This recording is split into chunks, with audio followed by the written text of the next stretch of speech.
নমস্কার বন্ধুরা, কেমন আছেন সবাই? পাপিয়াস কিউলিনারি আর্টের আরেকটি নতুন ভিডিওতে আপনাদের সবাইকে স্বাগতম। আজকে আমি বানাবো মিষ্টি কুমড়া দিয়ে ভর্তা। আর এজন্য আমি প্রথমে মিষ্টি কুমড়াটা নুন, হলুদ আর শুকনো লঙ্কা দিয়ে মেখে কিছুক্ষণের জন্য রেখে দিব। খুব ভালো মতো এই মিষ্টি কুমড়াগুলো মেখে নিতে হবে। আর মিষ্টি কুমড়াগুলো আমি মোটামুটি ছোটও করিনি, বড়ও করিনি। যেভাবে মিষ্টি কুমড়া ভাজি আমরা খাই ঠিক সেইভাবে আমি মিষ্টি কুমড়াটা কেটে নিয়েছি। এবার মিষ্টি কুমড়াটা মাখানো হয়ে গেছে, এবার আমি রেখে দিব কিছুক্ষণ।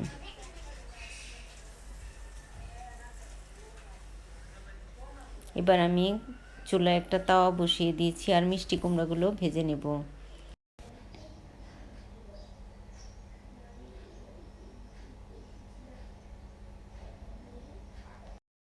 আর মিষ্টি কুমড়াগুলো ভাজার সময় আমি একটু ঢেকে দিয়েছিলাম, তাহলে মিষ্টি কুমড়াটা খুব ভালো মতো সিদ্ধ হবে আর একটু তাড়াতাড়ি সিদ্ধ হয়ে যাবে, ভাজা হয়ে যাবে।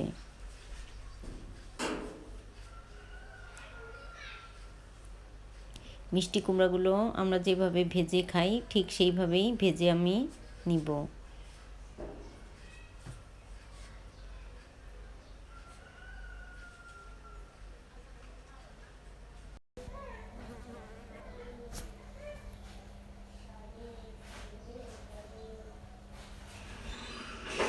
এভাবে 2-3 বার ঢেকে উল্টিয়ে পাল্টিয়ে আমি মিষ্টি কুমড়াটা ভেজে নিচ্ছি।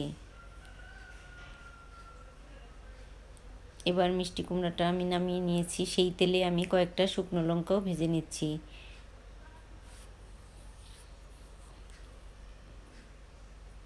এবার সেই তেলেই দিয়ে দিলাম পেঁয়াজ কুচি, আর পেঁয়াজ কুচিগুলো আমি হালকা ভেজে নিব।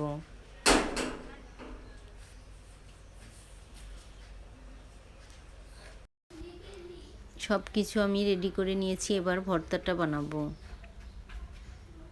পেঁয়াজটাও ভাজা হয়ে গেছে, মরিচ আর মিষ্টি কুমড়াও আমি ভেজে নিয়েছি। আমি 4 পিস মিষ্টি কুমড়া দিয়ে ভর্তাটা বানাবো, আর 3 পিস আমি ভাজা খাবার জন্য উঠিয়ে রেখেছি।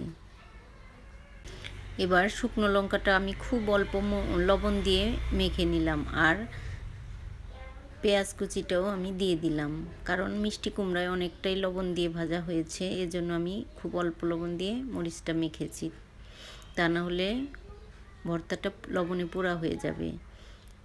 এবার মিষ্টি কুমড়াগুলো আমি মেখে নিচ্ছি। আসলে গরম গরম এই ভর্তা দিয়ে গরম ভাত খেতে অসম্ভব মজার হয়। আমি অবশ্য মিষ্টি কুমড়া খেতে বেশি পছন্দ করি না, আর এই ভর্তাটা খাবার পর আমার খুবই ভালো লেগেছে। এবার আমি দিয়ে দিলাম কাঁচা পেঁয়াজ। আমি ভাজা পেঁয়াজ কুচিও দিয়েছি, এখানে কাঁচা পেঁয়াজ কুচিও আমি দিয়ে দিলাম।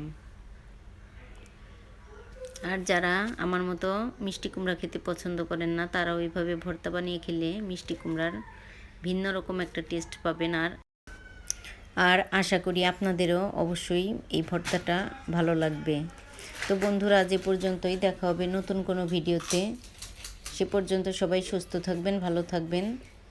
এবার আমি দিয়ে দিলাম সরিষার তেল, আর এই সরিষার তেল দেওয়ার জন্য ভর্তাটার টেস্ট অনেক গুণ বেড়ে যাবে। তো বন্ধুরা, যে পর্যন্তই, যদি ভালো লাগে তবে আমার ইউটিউব চ্যানেলটি সাবস্ক্রাইব করার অনুরোধ রইল। আর যারা ফেসবুক থেকে দেখছেন তাদেরকে অনুরোধ রইল আমার ফেসবুক পেজটি ফলো করার, ভিডিওটি দেখার জন্য সবাইকে অসংখ্য ধন্যবাদ। এবার আমার ভর্তাটা পুরোপুরি রেডি। যদি ভালো লাগে তবে অবশ্যই এভাবে একবার বানিয়ে খেয়ে দেখবেন, আপনাদেরও ভালো লাগবে।